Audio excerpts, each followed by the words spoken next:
Assalamualaikum warahmatullahi wabarakatuh. Sobat FKIP UAD, dimanapun Anda berada, semoga kabar Anda selalu sehat walafiat. Saya Sudaryanto, dosen program studi Pendidikan Bahasa dan Sastra Indonesia, Fakultas Keguruan dan Ilmu Pendidikan Universitas Ahmad Dahlan.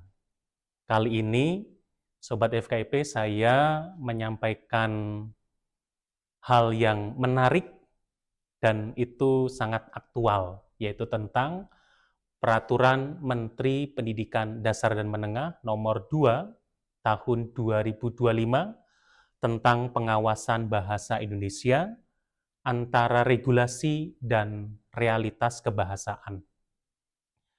Terbitnya Permendikdasmen Nomor 2 Tahun 2025 tentang pengawasan bahasa Indonesia menurut saya menambah daftar panjang regulasi kebahasaan yang sudah ada selama ini.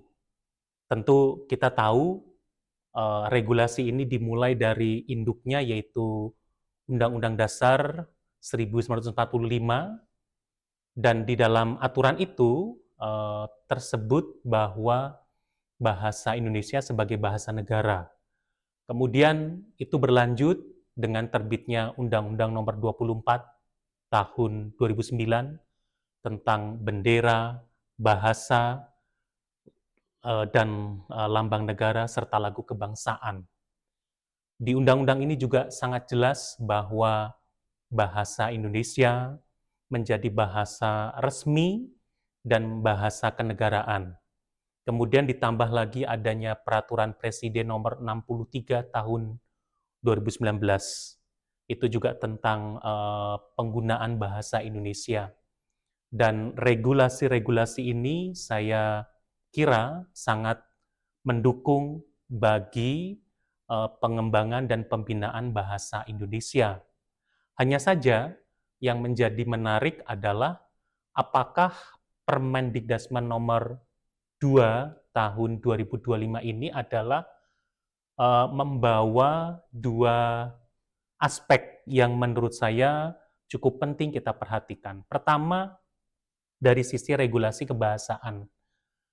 Kalau kita merunut ya dari Undang-Undang 45, kemudian Undang-Undang Nomor 24 Tahun 2009, Perpres, kemudian Permendikbud dan sekarang Permendikdasmen Nomor 2 Tahun 2025, kita berharap bahwa regulasi yang sudah diterbitkan membawa dampak yang positif bagi pengembangan dan pembinaan bahasa Indonesia. Dan harapannya regulasi-regulasi ini tentu akan menyebarkan hal-hal yang positif bagi perkembangan bahasa Indonesia ke depan. Dan regulasi ini tentu didukung oleh adanya beberapa yang menjadi kodifikasi ya dalam bahasa. Misalnya adanya Kamus Besar Bahasa Indonesia edisi ke-6, kemudian ejaan yang disempurnakan edisi ke-5, lalu juga ada beberapa kamus dwibahasa, ya dua bahasa, juga ada kamus eka bahasa, serta adanya juga uji kemahiran berbahasa Indonesia UKBI, yang itu menurut hemat saya semuanya mengarah kepada sarana pemartabatan bahasa Indonesia. Nah, kita tahu bahwa regulasi-regulasi ini memiliki komitmen dan konsekuensi ya. Tentu sebagai sebuah komitmen kita semua baik dari pihak pemerintah, kemudian pihak akademisi, lalu juga pihak sekolah dalam hal ini guru dan juga masyarakat umum mestinya melaksanakan dari regulasi-regulasi tadi seperti itu sehingga harapannya bahasa Indonesia menjadi tuan rumah di negaranya sendiri seperti itu. Dan regulasi-regulasi ini menurut hemat saya juga berdampak terhadap adanya komitmen dari masyarakat, terutama masyarakat pendidikan di kampus misalnya, yang juga menaruh perhatian besar terhadap perkuliahan bahasa Indonesia. Dan alhamdulillah banyak kampus termasuk UAD itu sudah menaruh perhatian yang besar terhadap perkuliahan bahasa Indonesia. Dan sekarang ini perkuliahan bahasa Indonesia yang menjadi titik fokusnya adalah literasi, sehingga mahasiswa peserta kuliah MKU Bahasa Indonesia melaksanakan yang namanya pengembangan literasi. Satu di antaranya menulis esai ilmiah. Dan ternyata dampak positifnya mahasiswa peserta kuliah Bahasa Indonesia itu mampu menulis esai ilmiah secara cermat, secara baik, dan dapat ditampilkan menjadi satu bentuk tulisan yang layak dibanggakan. Kemudian di dalam pembelajaran bahasa Indonesia di sekolah, ya, guru bahasa Indonesia itu juga mampu mengajarkan bahasa Indonesia secara terampil, ya, lewat paling tidak 4 keterampilan, ya, keterampilan menyimak, keterampilan berbicara, keterampilan membaca, dan keterampilan menulis. Serta ada satu lagi keterampilan yang baru terhitung, yaitu keterampilan memirsa. Dan kelima keterampilan ini nanti juga akan dilaksanakan dalam pelaksanaan pembelajaran bahasa Indonesia, terutama dengan penggunaan kurikulum merdeka dan menggunakan pendekatan deep learning atau pembelajaran mendalam, seperti itu. Kemudian yang kedua adalah realitas kebahasaan.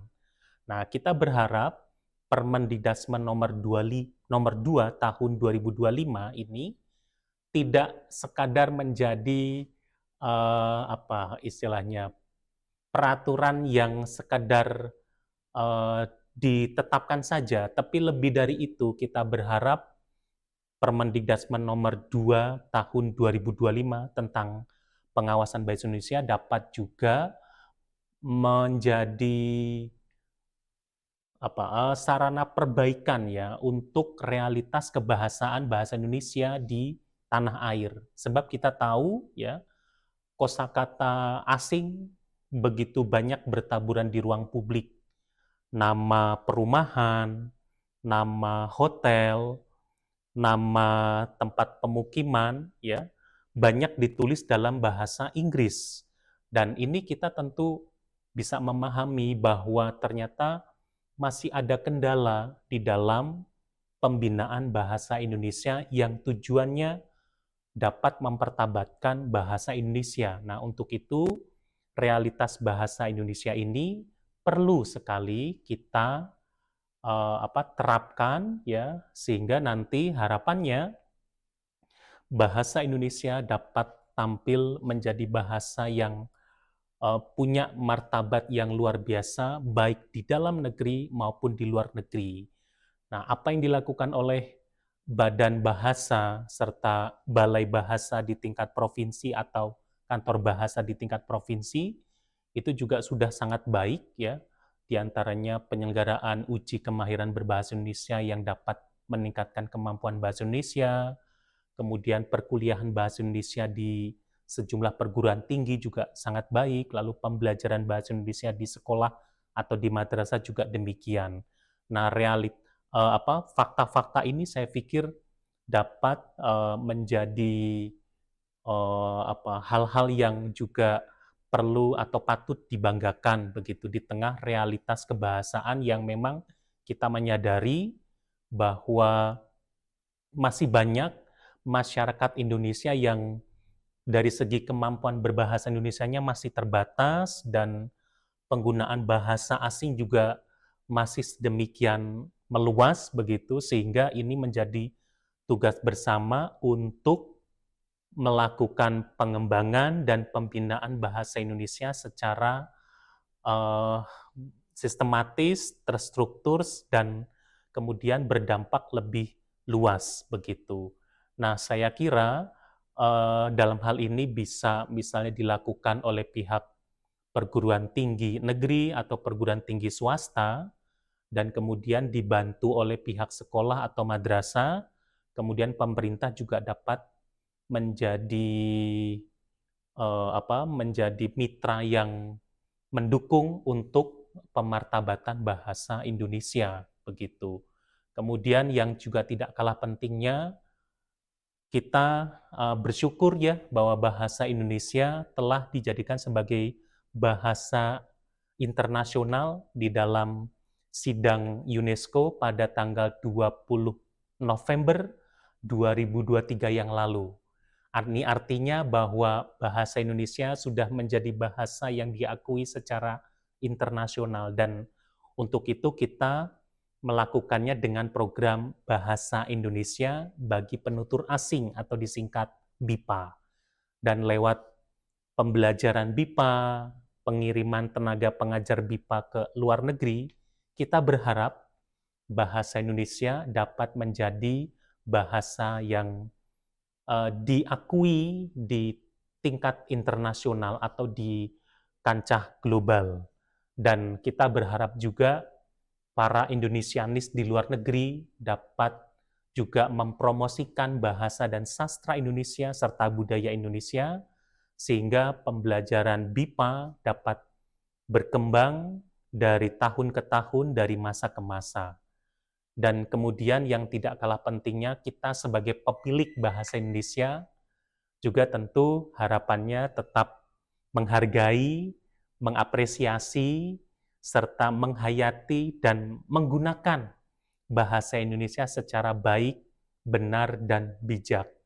Tentu kita sebagai masyarakat Indonesia, terutama warganet ya, yang menggunakan media sosial, kita berharap tetap menggunakan bahasa Indonesia yang santun. Santun ketika kita menyampaikan kritik, santun ketika menyampaikan masukan, santun ketika menyampaikan saran. Dan kesantunan berbahasa ini tentu akan kemudian selaras dengan kata-kata bijak dari leluhur kita, bahasa menunjukkan bangsa. Itu artinya bahasa Indonesia menunjukkan atau mencerminkan dari penggunanya, yaitu bangsa Indonesia. Kalau bangsa Indonesia dikenal sebagai bangsa yang ramah, bangsa yang santun, bangsa yang beradab, dan itu harapannya tercermin dalam penggunaan bahasa Indonesia. Sebab kita tidak ingin bahwa bangsa Indonesia itu menjadi bangsa yang sebaliknya, yang tidak mengenal sopan santun, tata krama, dan pekerti ya, seperti itu. Jadi harapannya tidak yang seperti itu, tetapi yang positif. Jadi dari kata-kata bijak itu, bahasa menunjukkan bangsa. Kita berharap agar bangsa Indonesia dapat menggunakan bahasa Indonesia secara baik, benar, dan santun. Seperti itu.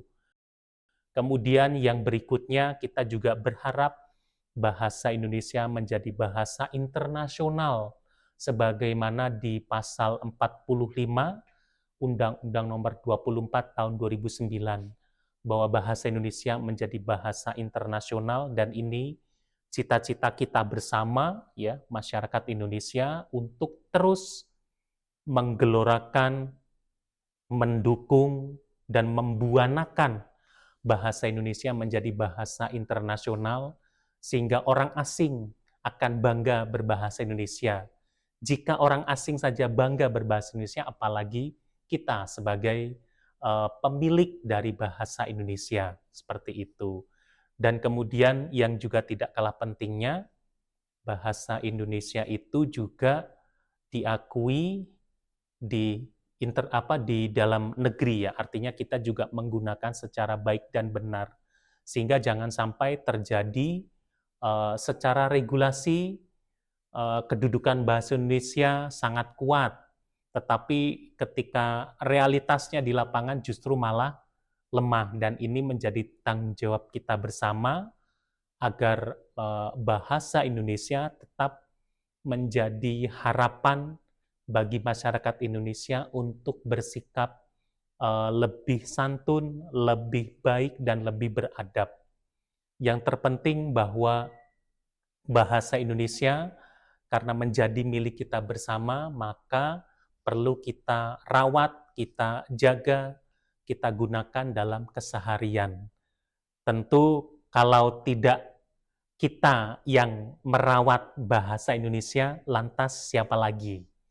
Dan kalau tidak sekarang kita merawat bahasa Indonesia, lantas kapan lagi? Dan harapan kita semua bahwa bahasa Indonesia dapat menjadi sarana untuk penumbuhan bangsa Indonesia menjadi bangsa yang beradab, ya, santun, memiliki dapat mendayagunakan teknologi, kemudian unggul, ya, di antara bangsa-bangsa yang lain, dan kemudian memiliki kemahiran berbahasa yang sangat baik. Mudah-mudahan apa yang saya sampaikan saat ini dapat bermanfaat bagi Sobat FKIP UAD, dan tentu harapan kita semua jangan lelah mencintai bahasa Indonesia, sebab bahasa Indonesia adalah alat atau sarana untuk menumbuhkan harapan kita yang lebih optimis, yang lebih baik di masa-masa yang akan datang. Terima kasih. Wassalamualaikum warahmatullahi wabarakatuh.